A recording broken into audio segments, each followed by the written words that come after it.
WhatsApp guys, welcome back once again. So दोस्तों, आज की कहानी जो एक्सप्लेन करने जा रहे हैं उसका नाम है डेजर्ट। दोस्तों, ये एक लड़की की साहस की कहानी है जिसने एक ऐसा काम करके दिखा दिया जिसे पूरी दुनिया उसे आज सलाम करती है। तो चलिए जानते हैं कि उसने ऐसा क्या किया। तो दोस्तों, यहाँ पर समय चल रहा है 1975 का और जगह है सेंट्रल ऑस्ट्रेलिया। यहाँ हम रॉबिन नाम की लड़की को देखते हैं जो ट्रेन से अलायस स्प्रिंग आई हुई है। उसके साथ उसका एक डॉग भी है। रॉबिन हमें बताती है कि वो एक सफ़र तय करने वाली है और ये सफ़र होने वाला है ऑस्ट्रेलियन डिज़र्ट का, जो कि एलिस स्प्रिंग से लेकर है इंडियन ओशियन तक, जिसका डिस्टेंस है 2000 मील, मतलब कि 3218 किलोमीटर। अब कहानी शुरू होती है और वो पहले कुछ दिन तो एक होटल में गुजारती है, लेकिन कुछ दिन बाद वो एक कैमल फार्म पर जाती है जहाँ पर वो एक आदमी से उसके 2 कैमल मांगती है, पर वो आदमी मना कर देता है क्योंकि रॉबिन का प्लान उसे बकवास लग रहा था। लेकिन वो उसे एक ऑफ़र देता है कि अगर रॉबिन उसके लिए 8 महीने फ्री में काम करे तो वो उसे 2 कैमल दे सकता है और वो उसे ट्रेनिंग भी देगा जिसे वो कैमल को पाल सकती है। अब रॉबिन को यह ऑफ़र काफ़ी अच्छा लगता है और वो मान जाती है, लेकिन आखिर में वो आदमी उसे पूछ ही लेता है कि आखिर वो इन ऊँटों का क्या करेगी। तो रॉबिन बताती है कि वो ऑस्ट्रेलियन डिज़र्ट पार करना चाहती है, वो भी पैदल। अब ये सुन के वो आदमी चौंक जाता है कि एक अकेली लड़की इतना लंबा और ख़तरनाक सफ़र कैसे तय कर सकती है। वो उसे बोलता है कि अपनी जान तुम क्यों गंवाना चाहती हो, ये सफ़र बहुत ही ख़तरनाक है। तो रॉबिन बताती है कि मेरे डैड ने 1935 में कालाहारी पार किया था, जिसके बाद उनका एक और सपना था कि वो ऑस्ट्रेलियन डिज़र्ट से इंडियन ओशियन तक पैदल सफ़र करे, लेकिन इससे पहले ही उनकी मौत हो गई और अब उनका ये सपना मैं पूरा करना चाहती हूँ। और हाँ, मैं एक निडर लड़की हूँ और मैं ये कर सकती हूँ और मैं ये कर ही रहूँगी। वेल गाइज, अब तो ये आगे कहानी में पता चलेगा कि रॉबिन ये सफ़र पूरा कर सकेगी या नहीं। आपको क्या लगता है, नीचे कमेंट करके ज़रूर बताएगा। वेल, आगे हम देखते हैं कि वो आदमी उसे वहाँ सारे ऊँटों से मिलवाता है, जिसके बाद वो वहीं अपना टेंट लगा लेती है और रहने लगती है। अगले दिन वो उसके फार्म पर काम करना शुरू कर देती है। वो आदमी उसे ऊँटों को कंट्रोल करना सिखाता है और उन्हें कैसे यूज़ करते हैं हर सिचुएशन में, ये भी बताता है। अब रॉबिन ये सब काफ़ी जल्दी सीख जाती है और बीच बीच में वहाँ पे काफ़ी टूरिस्ट भी आते थे ऊँटों की सवारी करने के लिए, जिसका काम अब रॉबिन को करना था।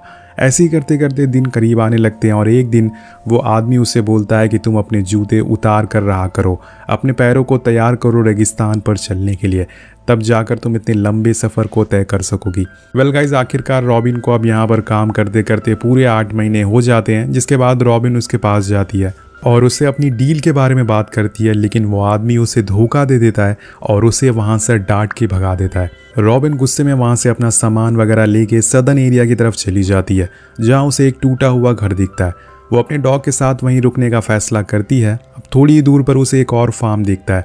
उस फार्म के मालिक का नाम था सलाई। वो उसे कहता है कि तुम 2000 मील का सफ़र अकेले तय कर रही हो, लगता है तुम्हें अपनी जान प्यारी नहीं है। लेकिन वो उसमें उसकी मदद करने को तैयार हो जाता है और कहता है कि मैं तुम्हें एक ही ऊँट दे पाऊँगा, जिसके लिए तुम्हें मेरे लिए 1 महीने तक काम करना होगा। अब रॉबिन मान जाती है और उसके यहाँ काम करना चालू कर देती है और उसी दिन से वो काम में लग जाती है। सलाई उसे अपने ऊँटों के साथ घुमाने के लिए ले जाता है और उसे काफ़ी मज़ा भी आता है। अब धीरे धीरे करके 1 महीने बीत जाते हैं और इस बारी रॉबिन को वो ऊँट मिल जाता है क्योंकि सलाई इस बार उसे धोखा नहीं देता। लेकिन दोस्तों, ये सिर्फ एक ही ऊँट था, उसे अपना सफ़र पूरा करने के लिए और भी ऊँट चाहिए थे, लेकिन अभी उसे एक ही से काम चलाना पड़ेगा। अब एक दिन उससे कुछ लोग मिलने आते हैं जो कि उसके दोस्त ही होते हैं। रॉबिन उन्हें देख के काफ़ी खुश होती है क्योंकि उसने 1 साल बाद किसी अपने को देखा था। उसके दोस्त के साथ एक रिक नाम का आदमी भी होता है जो असल में एक नेशनल जियोग्राफिक फोटोग्राफर होता है। रिक उसे बताता है कि तुम इस सफ़र के बारे में मैगजीन को बता सकती हो, जो इस खबर को पूरी दुनिया में छापेंगे और तुम फेमस भी हो सकती हो।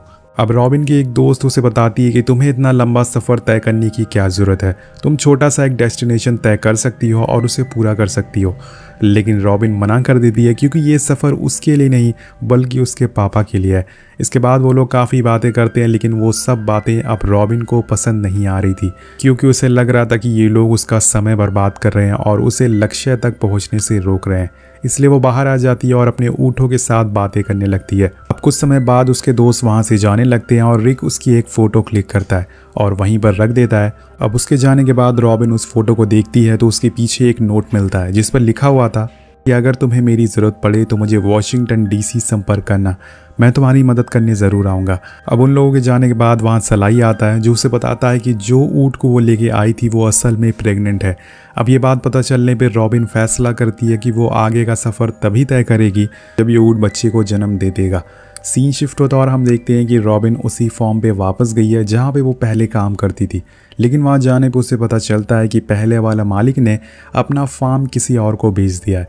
अब वहाँ कोई नया मालिक आ गया है। रॉबिन उस नए मालिक से कहती है कि यहाँ पर जो पहले वाला मालिक था उससे मेरी बात हुई थी, उसने मुझे 2 ऊँटों को देने का वादा किया था, लेकिन उसने मुझे नहीं दिया, अब तुम मुझे वो दे दो।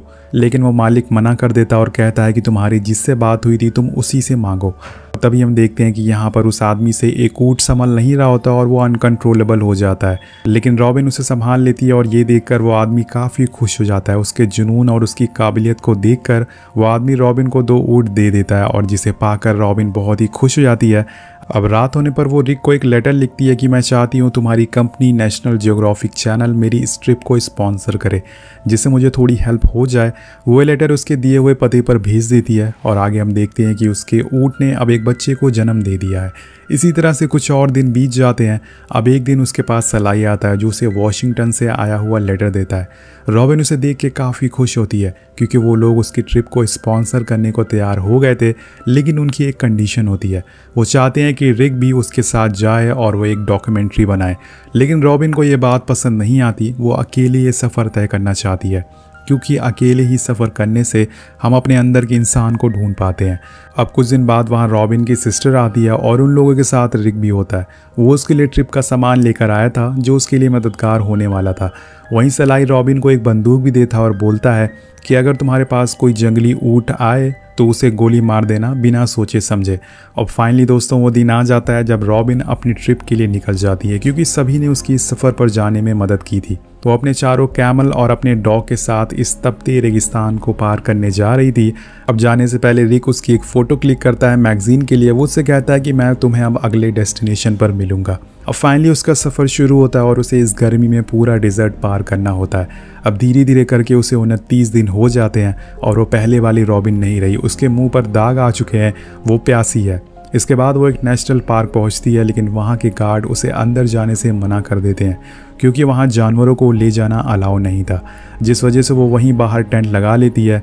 और इसी बीच वहां रिक आ जाता है जो उसकी फ़ोटो क्लिक करता और चला जाता है, पर उसने जो फ़ोटो ली थी वो सही नहीं आई होती है। इस वजह से वो कल दोबारा उससे मिलने आता है और तभी वहाँ एक रेतीला तूफान आ जाता है जिसमें रॉबिन का सारा सामान बिखर गया था, लेकिन रिक उसकी मदद करने के बजाय उसकी फ़ोटो लिए जा रहा था और ये देखकर वो बहुत ही गुस्सा हो जाती है और वहाँ से जाने लगती है।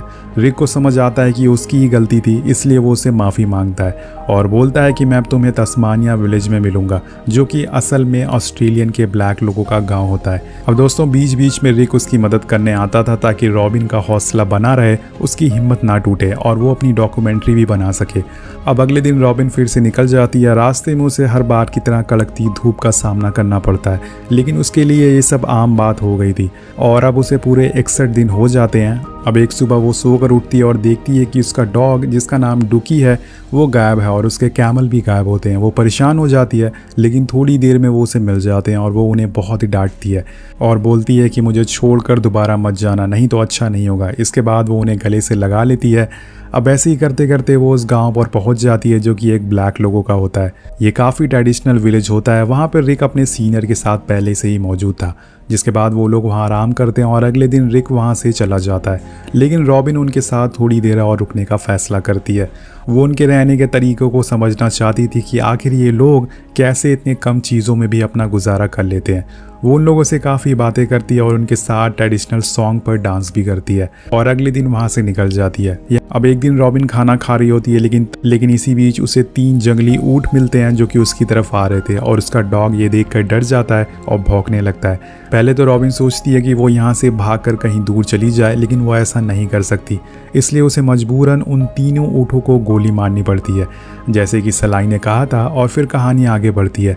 अब धीरे धीरे उसके चेहरे पर धूप और गर्मी का असर दिखना शुरू हो गया था। उसके पैर अब कांपने लगे थे क्योंकि अब उसका शरीर धीरे धीरे कमज़ोर होने लगा था। लेकिन तभी उसे एक सूखी हुई झील दिखती है और ये झील उसके लिए एक उम्मीद की तरह होती है। वो अपने ऊँटों को पानी पिलाती है और ख़ुद भी फ्रेश हो जाती है। इसी बीच वहाँ कुछ तस्मानिया लोग आते हैं। वो लोग काफ़ी अच्छे होते हैं। रॉबिन उन लोगों के साथ बैठ के बातें करती है। तभी एक आदमी उसे पूछता है कि तुम कहाँ जा रही हो। तो तो वो बताती है कि मैं वेस्टर्न ओशियन की तरफ जा रही हूँ। और ये सुन के भी वो आदमी चौंक जाता है कि अकेली लड़की कैसे सफ़र तय कर सकती है। यहाँ इन्हें पता नहीं होता कि लड़कियाँ कुछ भी कर सकती हैं। अब वो आदमी अपने ग्रुप में से एक एडी नाम के आदमी को उसके साथ भेजता और बोलता है ये तुम्हें छोटे रास्ते से लेके जाएगा क्योंकि इसे रास्तों के बारे में अच्छे से ज्ञान है। अब रॉबिन को एक साथी मिल गया था एडी, जिससे कि शायद उसे थोड़ा हौसला और मिल सके। इसी तरह से दोस्तों 84 दिन बीत जाते हैं और एडी और रॉबिन आगे बढ़ने लगते हैं। बीच बीच में उन दोनों में काफ़ी बातें होती है। एडी को भी थोड़ी थोड़ी इंग्लिश आती थी, जिस वजह से वो क्या बोल रही है वो समझ जाता था। अब बीच रास्ते में उन्हें एक आदमी मिलता है और वो भी रॉबिन की तरह ट्रैवलर होता है। अब रॉबिन वहाँ रुककर थोड़ा आराम करती है और वो ट्रैवलर रॉबिन को बताता है कि एडी जिस कम्युनिटी से आता है वहाँ के लोग काफ़ी अच्छे और इज़्ज़तदार होते हैं। ये सुन के रॉबिन एडी के पास जाती है और उसे अपने साथ चलने को कहती है, पर वो ये कह के मना कर देता है कि उसके जूते फट गए हैं और आगे का सफ़र बहुत ही लंबा है। तो रॉबिन उसे उस ट्रैवलर के जूते दे देती है और उसे आगे चलने को बोलती है। अब वो उसके साथ चलने को मान जाता है। यहाँ रॉबिन ने अपनी बंदूक भी एडी को दे दी थी क्योंकि उसे बंदूक चलाना काफ़ी पसंद होता है। वेल दोस्तों, सफ़र आगे बढ़ता है और बीच रास्ते में उन्हें कुछ लोग मिलते हैं जो असल में फ़ोटोग्राफ़र होते हैं। वो रॉबिन की फ़ोटो खींचना चाहते थे, लेकिन वो उन्हें इग्नोर कर देती है और आगे बढ़ती है। अब धीरे धीरे रॉबिन की पॉपुलैरिटी पूरी दुनिया में मशहूर होती जा रही थी। अब ये आगे बढ़ते हैं और एडी आगे बढ़ने पर उसे कुछ पत्ते खिलाता है जो कि असल में न्यूट्रिशन का काम करते हैं। रॉबिन का एडी का साथ काफ़ी अच्छा लगने लगा था क्योंकि वो उसे सफ़र में क्या क्या करना चाहिए ये सारी बातें बता रहा होता है। अब कुछ दिन बाद इन्हें फिर से रिक मिलता है जो कि रॉबिन की एक फ़ोटो क्लिक करता है और वो उसे एक बंदूक भी देता है जो कि रॉबिन ने एडी के लिए मंगवाया था एक गिफ्ट के तौर पर। ये देख के एडी काफ़ी खुश होता है। दोस्तों, एडी अपने गाँव पहुँच चुका था और उसी की तरह काफ़ी लोग वहाँ पर होते हैं। वो उन लोगों से सभी को मिलवाता है। अब यहाँ पर दोस्तों रॉबिन की हालत धीरे धीरे ख़राब होने लगी थी और ये देखकर रिक उससे पूछता है कि तुम अभी भी आगे जाना चाहती हो? तुम अपनी हालत देखो, तुम बहुत ही कमज़ोर हो गई हो। लेकिन वो कहती है कि जब मैंने इतने दिन गुजार लिए तो कुछ और दिन सही। दोस्तों, यहाँ पर रिक रॉबिन से प्यार करने लगा था, इसलिए वो उसकी फ़िक्र करता था। वो कहता है कि ठीक है, मैं तुम्हारे लिए बीच रास्ते में पानी रख दूंगा जो तुम्हारी मदद करेगा। अब दोस्तों, यहाँ पर एडी का सफ़र यहीं पे ख़त्म होता है। अब रॉबिन सभी को अलविदा बोलकर फिर से आगे निकल जाती है, लेकिन अभी भी उसका सफ़र बहुत ही लंबा है। उसे अब पूरे 180 दिन हो चुके हैं इस तपते रेगिस्तान पर। उसके शरीर पर अब छाले पड़ना शुरू हो गए हैं। उसकी हालत बहुत ही ज़्यादा ख़राब हो चुकी है। उसके पैर में छाले पड़ चुके हैं, उसकी बॉडी पर छाले पड़ चुके हैं। उसके पास अब पानी भी ख़त्म हो गया है, लेकिन वो हिम्मत नहीं हारती। वो अपने हौसले को टूटने नहीं देती। कुछ देर बाद उसे एक जगह पर एक घर दिखता है जहाँ पर एक बूढ़े कपल रहा करते थे। वो करीब जाती है और वो कपल उसे अंदर आने को कहते हैं। वो उसकी हालत देखकर सबसे पहले उसे तो कुछ खाने को देते हैं, जिसके बाद वो लोग उसे आराम करने को कहते हैं। रॉबिन कुछ दिन वहीं गुजारती है ताकि वो फिर से आगे का सफ़र तय कर सके। अब जाने का टाइम हो जाता है और जाते जाते वो कपल उसे मैप देते हैं और बोलते हैं कि अगर तुम इसे फॉलो करोगी तो जल्दी पहुंच जाओगी। और वो उसे थोड़े कपड़े भी देते हैं, जिसके बाद रॉबिन वहां से निकल जाती है। अब वो रात वहीं रेगिस्तान में गुजारती है और जब से उसने सफ़र शुरू किया है रॉबिन को अपने डैड का विजन आता है जो उसे हिम्मत देते हैं आगे बढ़ने की और आगे का रास्ता दिखाते हैं। अब चलते चलते उसे एक मरा हुआ जानवर मिलता है। रॉबिन उसे खाने की सोचती है, लेकिन तभी उसे एडी की बात याद आ जाती है कि ऐसे मरे हुए जानवर को खा नहीं सकते, इससे हमारी तबीयत ख़राब हो सकती है। और रॉबिन उसे छोड़ देती है, लेकिन रात में उसका डॉग उसे खा लेता है, जिसकी वजह से उसे फूड पॉइजन हो जाता है और सुबह होते ही वो तड़पने लगता है। रॉबिन अपने डॉग की ऐसी हालत देख नहीं पाती, इसीलिए उसे अपने डॉग को मारना पड़ता है। अब ये करने के बाद वो बहुत ही रोती है क्योंकि एक वही निशानी थी जो उसके डैड ने उसे दी थी। अब वो भी चला गया और वो अकेली हो गई है। अब रॉबिन खुद को यहाँ पर संभाल पाती कि इसी बीच वहाँ पर एक रेतीला तूफान आ जाता है, जिसे बचने के चक्कर में रॉबिन वहीं लेट जाती है। और यहाँ हम देखते हैं कि वो इतना ज़्यादा थक चुकी थी कि वो वहीं सो जाती है। अब उसके गले से होते हुए एक बहुत ही लंबा सांप गुजरता है, लेकिन उसे ज़रा भी होश नहीं है। अब इसी तरह से पूरे 185 दिन बीत जाते हैं। रॉबिन का शरीर बहुत ही कमज़ोर हो चुका है। उसे अब कुछ समझ नहीं आ रहा है कि वो क्या कर रही है। उसकी दिमागी हालत भी अब कुछ ठीक नहीं है। उसने इतनी दिनों में किसी से बात तक नहीं की है। इसी बीच वहाँ पर कुछ गाड़ियाँ आने लगती हैं जो कि असल में न्यूज़ रिपोर्टर की होती हैं, जो कि रॉबिन का इंटरव्यू लेना चाहते थे। पर रॉबिन इतने सारे लोगों को देखकर घबरा जाती है और एक झाड़ के पीछे छुप जाती है। तभी वहाँ पर रिक आता है और उसे सहारा देता है। वो उसके डॉग के बारे में उसे पूछता है तो रॉबिन रोने लगती है और बताती है कि अब वो नहीं रहा, उसकी मौत हो चुकी है। जिसके बाद रॉबिन उससे कहती है कि मुझे अब इस ट्रिप से कोई भी मतलब नहीं है, क्योंकि अब मैं पूरी तरीके से अकेले पड़ गई हूँ, मुझे कुछ समझ नहीं आ रहा है कि मैं क्या करूँ। रॉबिन ये सब इसलिए बोल रही थी क्योंकि इस समय उसका दिमाग सही से चल नहीं पा रहा है, वो भूखी है, प्यासी है। रिक उसे हौसला देता और बोलता है कि इस दुनिया में हर कोई अकेला है। वो अपने डॉग को बहुत ही मिस कर रही थी, जिस वजह से वो कहती है कि मैं अब अपना सफ़र यहीं ख़त्म करना चाहती हूँ। लेकिन रिक उसे हौसला देता है इस ट्रिप को पूरा करने के लिए और कहता है कि याद करो सफ़र क्यों शुरू किया था, तुमने ये सफ़र अपने पापा के लिए शुरू किया था और तुम्हें ये पूरा करना ही होगा। रॉबिन को इन सब बातों से हौसला मिलता है और वो आगे का सफ़र तय करने का डिसाइड करती है। अब यहाँ पर रॉबिन रिक से एक रिक्वेस्ट करती है कि वो इन रिपोर्टर को रोक कर रखे, क्योंकि वो उनसे नहीं मिलना चाहती। अब वो इस बात से मान भी जाता है, जिसके बाद रॉबिन अपने सफ़र के लिए आगे बढ़ती है। और अब 195 दिन बीत जाते हैं और अब रॉबिन धीरे धीरे इंडियन ओशन के करीब पहुँचने लगती है। अब दोस्तों ये वो रॉबिन नहीं है जिसे हमने 200 दिनों पहले देखा था, वो अब पूरी तरह से बदल चुकी है। उसके अंदर अब हर चीज़ को पूरा करने की हिम्मत है, वो जो चाहे वो कर सकती है। यहाँ पर अब रॉबिन के सामने पूरा इंडियन ओशन आ जाता है, जिसे देख के वो बेहद खुश होती है।